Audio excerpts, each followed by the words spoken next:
It's that time of the year, the sun's out, and all your hungry friends and family are coming around to your place for the festive season. And you're wondering what to cook, right? Hello everybody, welcome to EWTV. I'm Chanel Jade, and today I have celebrity chef Miguel Cascales with me to show you something new in the kitchen. How are we, chef? Very well. How are you, Chanel? Very well. Now, Miguel's from Tony Bilson's #1 restaurant in Circular Quay. Now, how's the restaurant going for you, Miguel? Fantastic. Yeah, I knew you were going to say that. We have a massive selection of wines.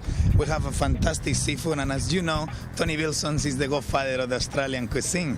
And at the moment, he's going for the Spanish way, you know? So fantastic. So heaps of Spanish influence on the food today. Oh, yeah. Sounds like fun, sounds like food, and fiesta. Fantastic. Bring it on. Now let's go to Sydney Fish Markets.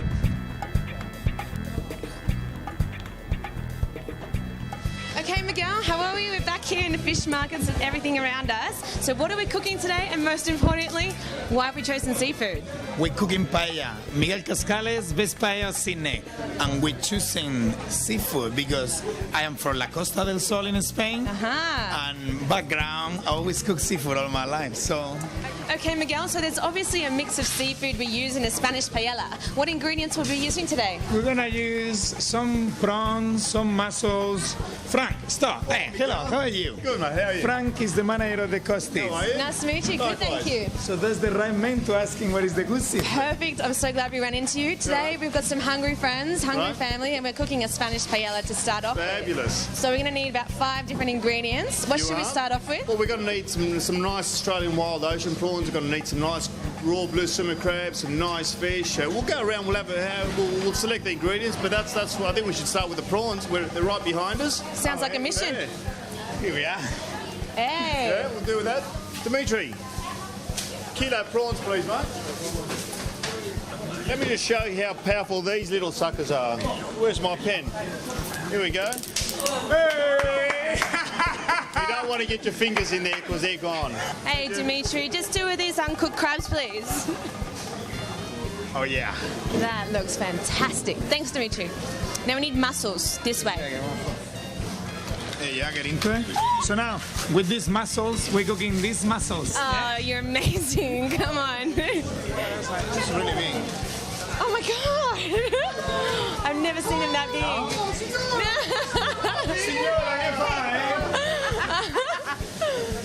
Oh, wow. Okay, well, we only need like 3 of these slimy little suckers. Why we use gurnard for paella, or one of the main ingredients for paella being the gurnard, is A, it's reasonable in price. 2, it's used in Spain. 3, it's sweet, holds together well when you toss it around, when Miguel tosses it around. It's great eating fish. You're going to love it. So we've got everything we need. We're going to go up to the restaurant, Tony Bilson's, get cooking. Let's go.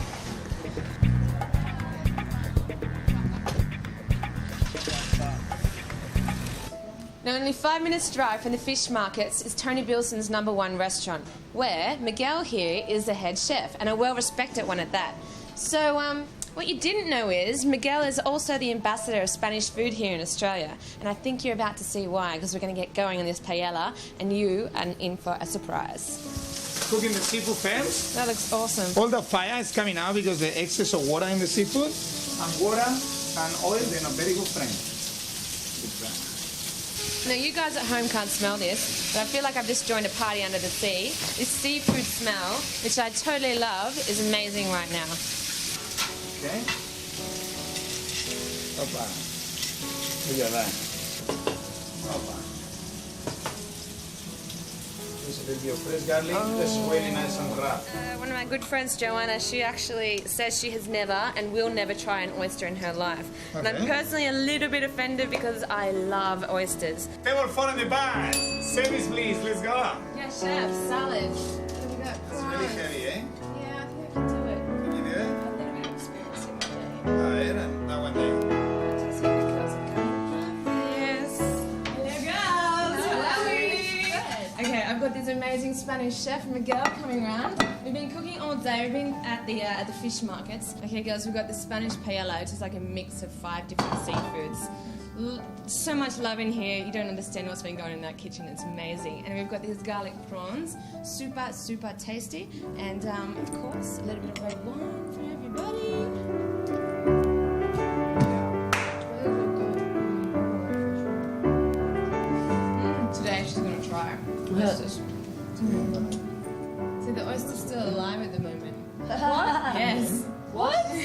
Yours is still alive. As soon as you open it, it's still alive.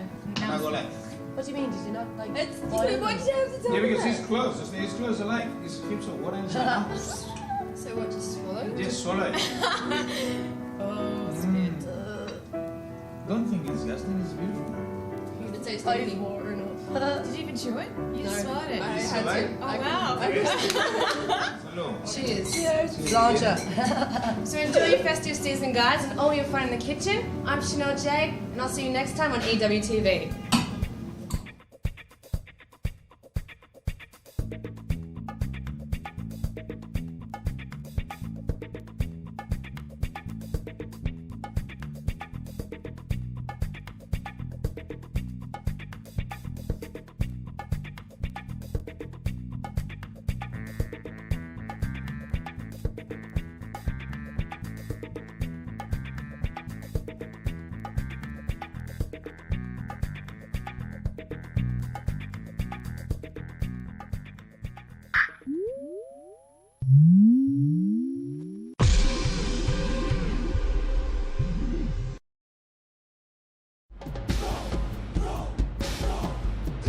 Bored by blockbusters? Tired of technology?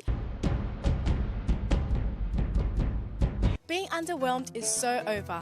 It's time to dig out that dusty old enthusiasm from the back of your closet and embrace entertainment. I'm Prerna Kera and you're tuned into EWTV.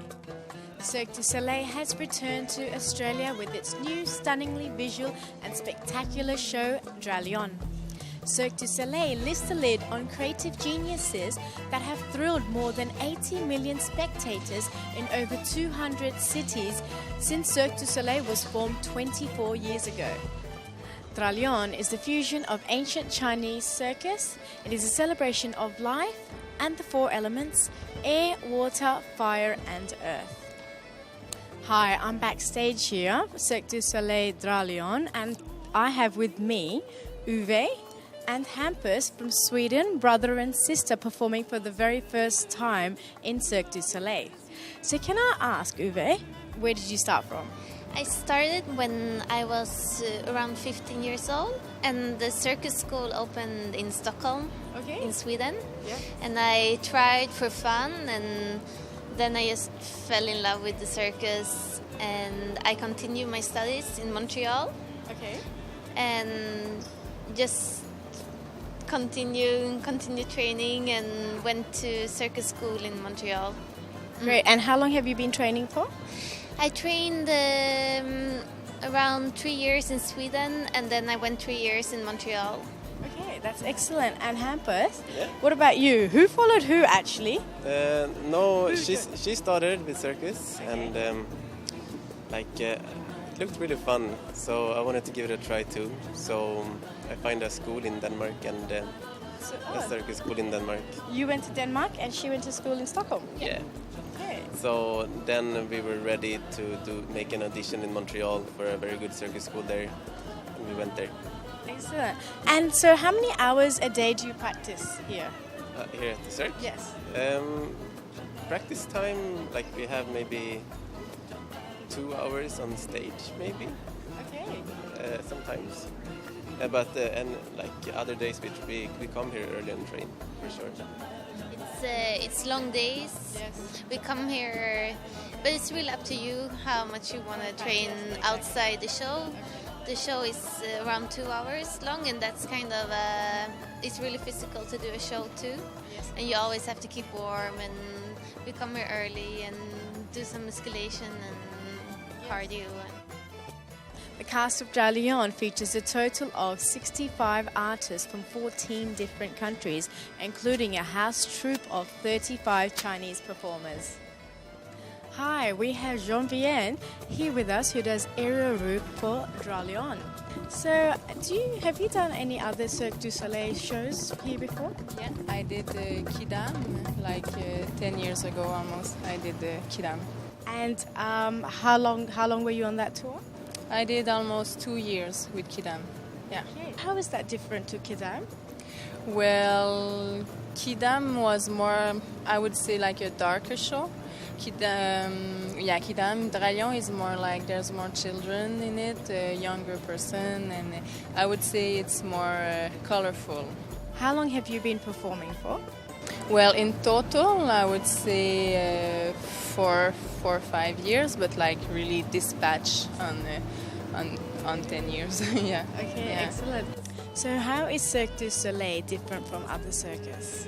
Well, Cirque du Soleil is a really good, really big company, so I think it's really, really known, and I would say different in many, many ways. I mean, just that they have show everywhere in the world, and many artists from many parts of the world, and yeah. Do you get really lonely being here without any family or friends? Well, it's circus, it's a way of life. It's not just like a job and you check in and check out, you know. It's a way of life. It's something you choose when you choose to do it. But for my part, now I have my husband with me here, so for sure it's easier that way. But yeah, sometimes you get lonely. And, yeah. Okay, and you're enjoying your time here in Australia? Yeah, it's really nice. Yeah, because now in Quebec it's getting colder and colder, and now it's just getting really warm and nice. Yeah. We have Brett here, who's a percussionist and the drum captain for Dralion. So there are a whole heap of percussionist instruments. So what do you play, and what is your favorite? I play a lot of different percussion instruments from around the world. There's drums in the show from the Middle East, from Latin America, from Africa, from Asia. I guess my favorite one would probably is the large taiko drums that are played in the finale at the end of the show. Working in a production from people all over the world, what is that like? I love it, personally, yeah. I don't know if you guys got a chance to see the outside of the site, but there's several flags from all the different nations that are represented by the people who work in Cirque du Soleil. So if you get a chance, you should look at that. It's very impressive, and every Cirque big top has the flags. So here, obviously, we have a lot of Chinese artists, and I speak Mandarin, so that helps out quite a bit to communicate with the artists. But you know, on the last show I was on, there were many Russians, and so you learn a little bit of everyone's language, enough to say hi, how are you, enjoy your meal today, so that everyone has a common ground. The set, the costume, the music, the performers are spectacular. It's a truly amazing experience, one not to be missed. I'm Prerna Kera, and you're tuned into EWTV.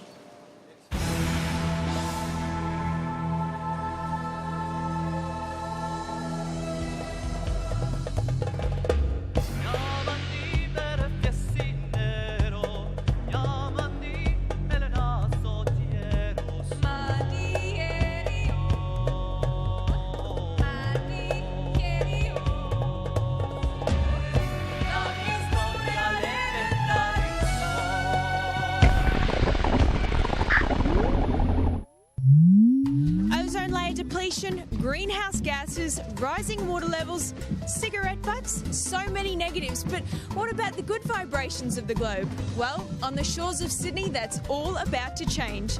Welcome to Earth Festival for 2008. November 29th now makes a positive footprint on yet another great day within Sydney's entertainment calendar. The Earth Festival is designed to inspire environmental change through entertainment, and that's exactly what it does. From the ages of 3 to 103, there's something here for everyone. Now, of course, you can't come to a festival without indulging in the food and the drink. And keeping the concept of Earth Festival in mind, all the food here has promised to be organic and at its best. Just one hot dog, thanks.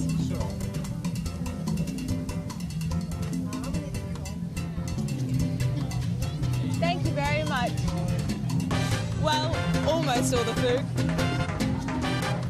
And if Earth fashion is more your thing, they've got all the good stores without the big names.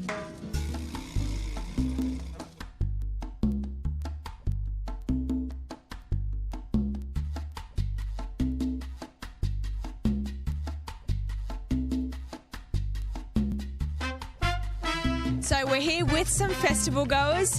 How are you enjoying the festival?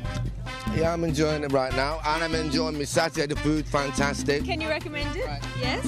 I will recommend it, you know, if you can afford it. How much did that cost? This was 10 bananas, 10 big bananas. That's pretty good. It is good, it's very tasty. Having celebrated Earth Festival now, today, what can you do now to make it better? Recycle, I guess. Recycle? Yeah. What about riding a bike to the Have more festival? babies. I'm going to make more babies. Have more babies? Yeah, because they're nice and adults are the problem, innit? You know, we need more babies. So this is all about the Earth. Do you think it's a good cause? Yes. And what can you do now to make the Earth better? Clean up. Clean up? See, we've got our youngsters doing it for us. Thank you, Christian. What are you guys doing here at the festival? Doing capoeira, traditional Brazilian martial art. Same thing for you? The same thing, non-stop. Do you think I could do it? Yeah, for sure. You want to try some now? I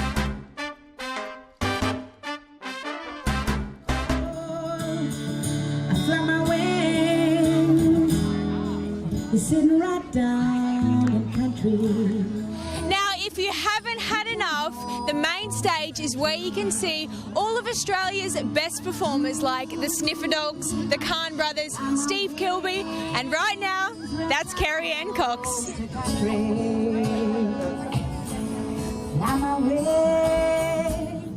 Now, getting in amongst it all is a must for me at festivals, so I thought I'd give one of the yoga classes a go.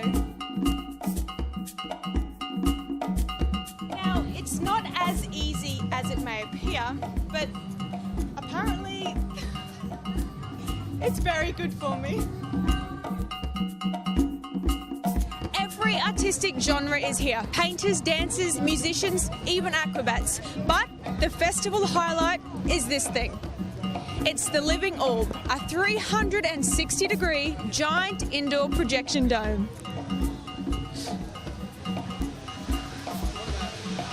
The Orb gives the ultimate surround sound experience, screening the latest science and nature films. Wow, that was incredible. The 360-degree view overloads your senses. Amazing.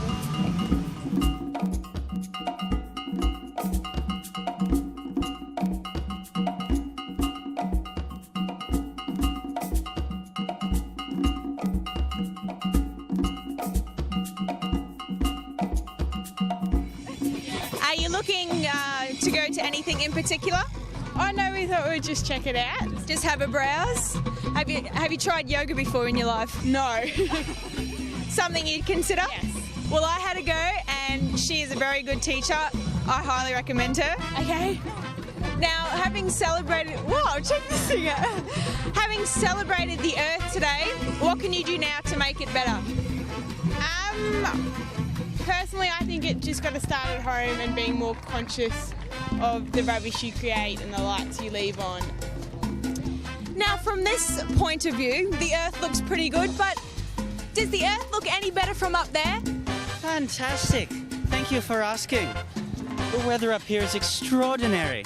Are you enjoying your day at Earth Festival? The day so far has been fantastic. Bit of light rain, but nothing to get worried about. Well, there you have it. Earth Festival has it all. Whether you're into music, yoga, amazing technology, or simply enjoy good food, there is bound to be something here for you. But just a word of warning before you decide to come next year, event organisers recommend using a greener approach when travelling to and from the event. So, I'm doing my part this year. Not sure how long it's been since I've ridden one of these, but I'll see how I go. See you next year.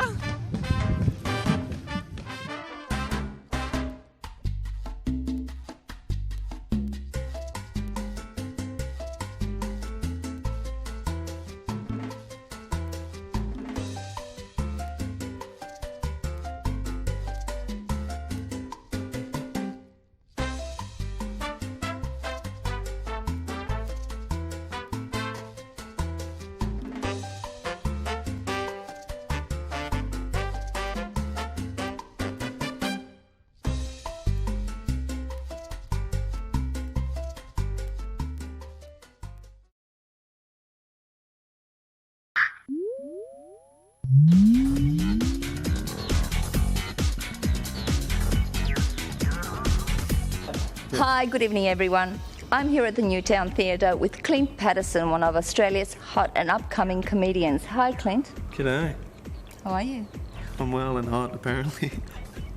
It's actually appropriate we're doing a show about dating, speed dating. Can you tell me a bit about it? Yeah, we've got a big show tonight. It's actually a show of two halves. We're here at Newtown Theatre. We've got the first half of the show is called Love at First Sight, and it's a show about speed dating. It's a sketch comedy with about 8 actors all pulling together to entertain. And then we have a break in the second half. I'm doing an hour of comedy, which is also about dating, not speed dating, but a whole bunch of different things in the dating realm, including insecurities, what makes people attracted to each other, weddings and where they're going in the future, all that sort of stuff. So hopefully it will get a lot of laughs. I know that there's one cliche that I really like. I think it's really true, and that is it's a numbers game. Dating is a numbers game. Because you have to sit through about 100 to find a 10 to take her out at 7, to have 2 or 3 to stay on the 0.05, to go 50-50 because it is 2007, then you get home, you take up her clothes, she's a 36, 24, 36, you whip out the ruler, show her that you're at least 15, so you jump into bed, you go for 5, she says, I'm going into the 180 and getting into the 69, and you say you're the 1. What makes you so funny on stage? Gosh, it makes me funny on stage. I think you've got to be natural and just let your natural sort of personality come through. If you're nervous or if you've got sort of something running through your mind that's outside of your present moment in the show, then I think that people can tell. And the audience feels like you do, so if you're relaxed and calm and just running through your, your material, then I think it makes for a good show. Clap there. I appreciate that. Not that funny. Oh, fuck it. Okay. A little belated clap. You can see he's looking for it. I felt awkward, so it's really I'm clapping to get out of this awkward feeling. You have other new material coming up, new stuff, haven't you? Yeah, I got a few new jokes, and this can be precarious, dangerous, and a little bit challenging for a comedian to try new material because we like to write some jokes and then do the jokes for the rest of our life because we're lazy. Oh, is that what it is? Yeah. I just thought lack of imagination. I would actually really like to just have one joke and then everyone laugh for 50 minutes and I can sit down. That would be really cool. So I have split up with a girlfriend recently. She was from overseas. She was from England, and I met her in Bondi. I think it's great that backpackers come to Australia because without backpackers, half Australians wouldn't get laid. I'm laughing at that. Clearly, he's fucked a few mommies.